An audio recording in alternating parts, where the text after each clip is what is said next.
Assalamualaikum warahmatullahi wabarakatuh. Pada kesempatan kali ini saya ingin memberikan sebuah tutorial singkat dan praktis mengenai bagaimana membuat bahan ajar yang bisa dipakai untuk pembelajaran secara online yang siap diupload ke YouTube ataupun ke LMS platform e-learning yang ada.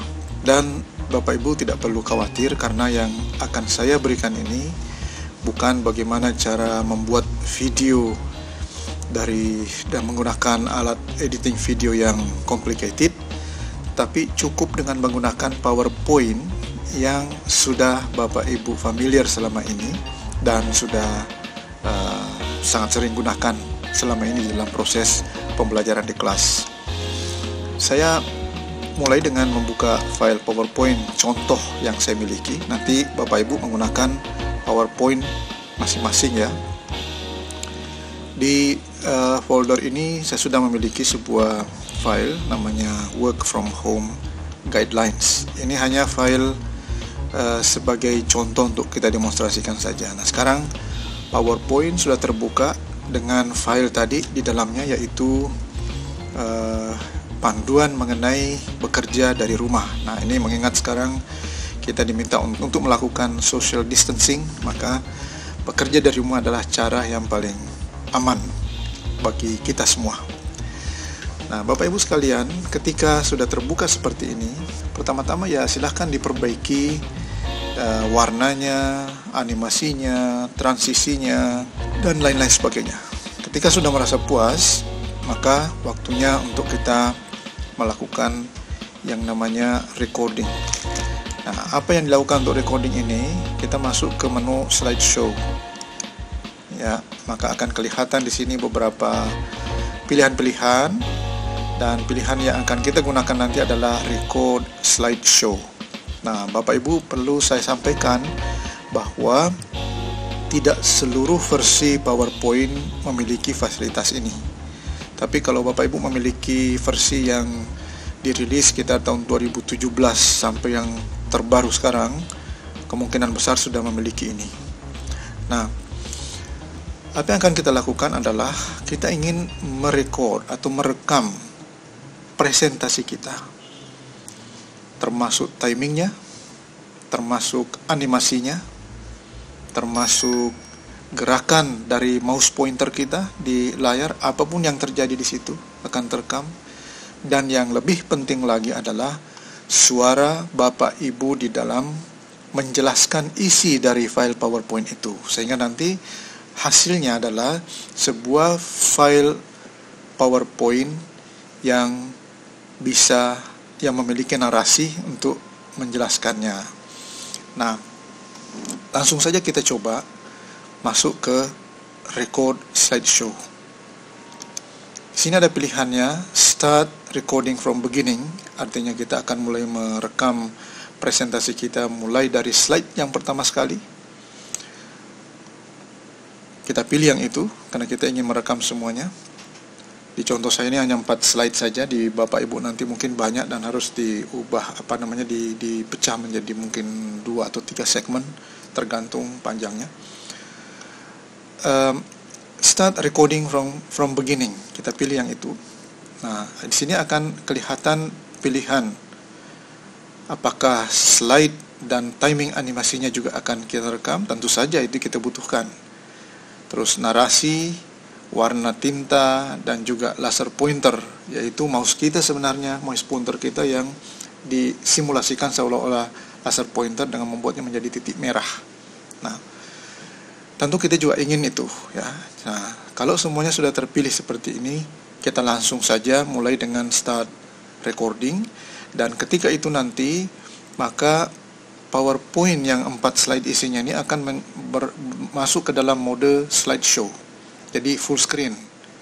Dan sejak itulah apapun yang Bapak Ibu katakan, jelaskan, dan kemanapun mouse pointer berada, animasi apapun yang main di layar dan sebagainya, itu semua akan terekam.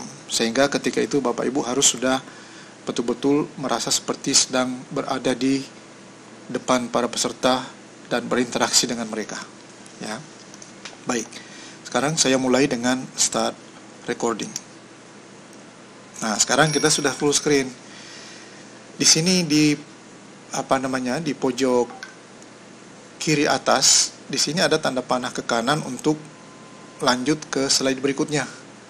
Dan di sini juga ada kelihatan timing dari slide yang bersangkutan sudah berapa lama dan slide total timing yang ada di paling kanannya.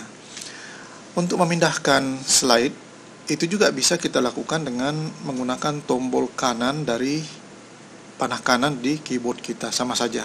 Intinya mulai sekarang ini apapun yang terjadi di layar, apapun yang Bapak Ibu katakan itu semua akan terekam. Termasuk juga menggunakan alat tulis ya yang berwarna-warni di sini.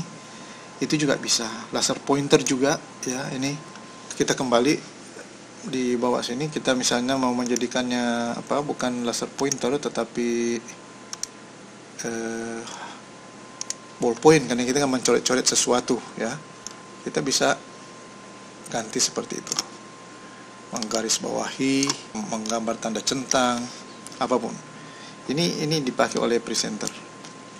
Ganti tintanya juga bisa dilakukan sambil mencoba mengganti alat tulisnya menjadi highlighter. Nah, kita ingin meng-highlight bagian tertentu ya, seperti itu. Nah, itu tergantung apakah Bapak Ibu mau menggunakan ini atau tidak. Sekarang kita ubah kembali menjadi, bahkan bisa dipakai menghapus juga ya, laser pointer ya, biar seolah-olah Bapak Ibu menunjuk ke bagian itu. Nah, sekarang saya pindahkan ke slide berikutnya. Lalu kemudian saya jelaskan lagi, saya tunjuk lagi gitu ya. Dan setelah selesai saya pindah lagi ke slide berikutnya dengan menekan panah kanan dari keyboard. Nah, sekarang ketika seluruhnya sudah selesai seperti ini, saya klik lagi satu kali, maka proses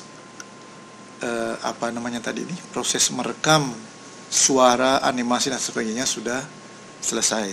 Apa yang terjadi sekarang? Kalau kita lihat di sudut kanan bawah ini ada gambar speaker, artinya ada suara di slide ini.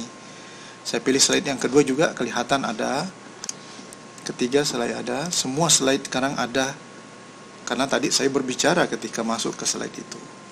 Nah, pada tahap ini bisa kita coba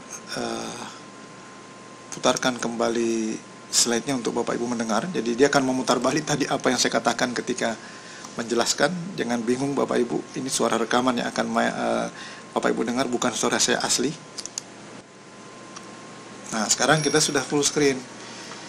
Di sini di di pojok kiri atas, di sini ada tanda panah ke kanan untuk lanjut ke slide berikutnya. Dan di sini juga ada kelihatan timing dari slide yang bersangkutan sudah berapa lama dan slide total timing yang ada di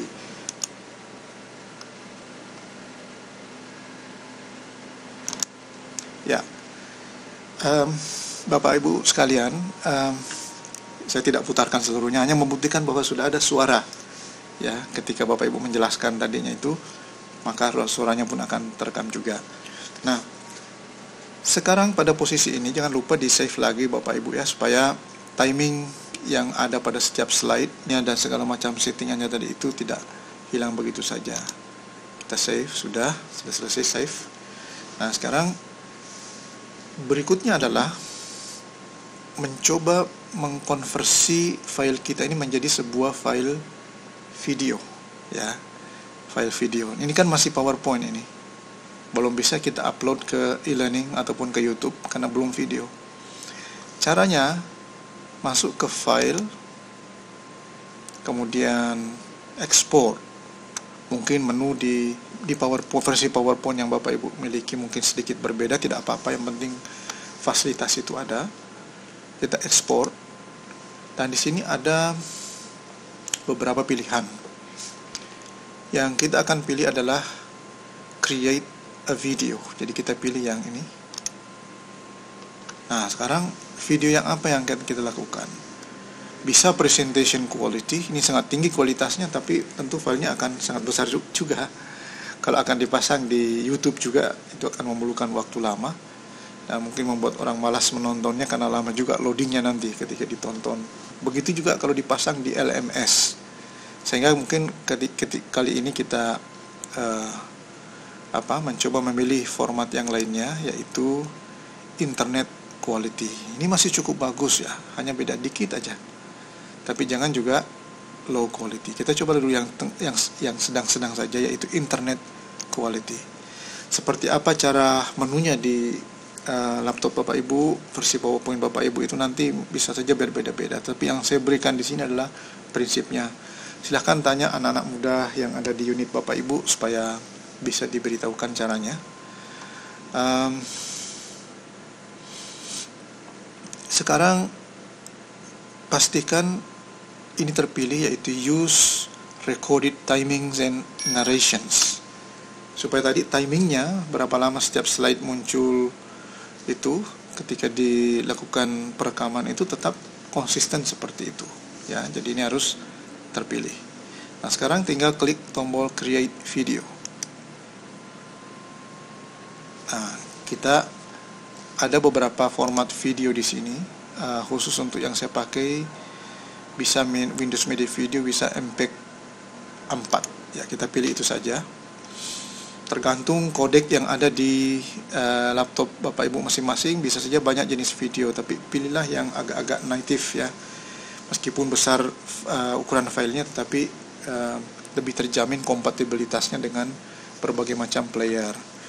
Nah, kita berikan nama, misalnya saya pilih tetap dengan nama yang sama, tetap saya taruh di download. Silahkan pilih ditaruh di mana di laptop Bapak Ibu masing-masing. Kemudian saya save. Nah, sekarang kita lihat progresnya di sini Bapak Ibu. Nanti setelah selesai ini baru berarti pembuatan videonya itu selesai. Ini progress barnya diperhatikan ya. Nah, jadi untuk sementara kita harus menunggu dulu sampai proses konversi file ini selesai. Supaya videonya tidak berkepanjangan, saya akan hilangkan sebagian ya, bagian menunggu lama proses konversinya ini. Nah, Bapak Ibu, proses konversinya sudah selesai dan kita bisa melihat seperti apa hasilnya dengan membuka hasil konversi tadi yang kita berikan nama filenya. Kita di sini kita buka dengan player yang cocok dengan kita. Saya biasanya pakai ini VLC. Nah, sekarang kita sudah full screen. Di sini lihat Bapak Ibu, di pojok kiri atas, di sini ada tanda panah ke kanan untuk lanjut ke slide berikutnya. Dan di sini juga ada, saya kecilkan dulu sedikit suaranya. Nah, jadi kita bisa melihat bahwa sekarang slide ini sudah berubah menjadi sebuah video dengan nama Work from Home Guidelines MP4. MP4 ini adalah format yang cukup banyak kompatibel, bisa dipakai di mana-mana termasuk YouTube dan juga LMS e-learning pada umumnya. Nah, sekarang file ini kalau seandainya sudah selesai, kita tinggal upload ya, karena sudah menjadi file video. Sedikit tambahan ya. Seandainya ketika tadi dilakukan perekaman di sini, Anda mengalami kendala sehingga mungkin kalimat yang diucapkan kurang bagus ingin diganti, itu bisa dipilih dengan clear. Dan yang di clear itu bisa seluruhnya atau hanya yang sedang ada di depan kita ya. Saya sarankan ya jangan dihapus seluruhnya. Kalau clear all timings, maka semua timingnya tadi akan hilang. Begitu juga kalau narration di clear seluruhnya, maka seluruh yang sudah capek-capek dibuat, usahakan hilangkan per slide saja. Nah, itu saya kira tambahan yang bisa dilakukan supaya kalau ada kesalahan masih bisa diulangi per slide, jangan seluruhannya, karena itu akan memakan waktu bukan hanya ketika merekamnya, tapi terutama ketika mengkonversinya menjadi video, Bapak Ibu harus duduk dulu sambil merokok atau minum kopi untuk menunggu selesai proses rendering ke dalam bentuk video. Jadi usahakan dimodifikasinya itu per slide saja ya. Nah, saya kira itu beberapa langkah, mudah-mudahan bermanfaat sehingga dapat membantu Bapak Ibu WD Suara untuk mengkonversi materi-materi bukan hanya untuk PKN, tapi seluruh materi yang selama ini disampaikan ke dalam format video yang siap untuk di-upload ke YouTube ataupun diintegrasikan ke dalam learning management systems agar bisa delivery-nya secara e-learning. Demikian, terima kasih banyak atas perhatiannya. Mohon maaf kalau ada yang kurang. Assalamualaikum warahmatullahi wabarakatuh.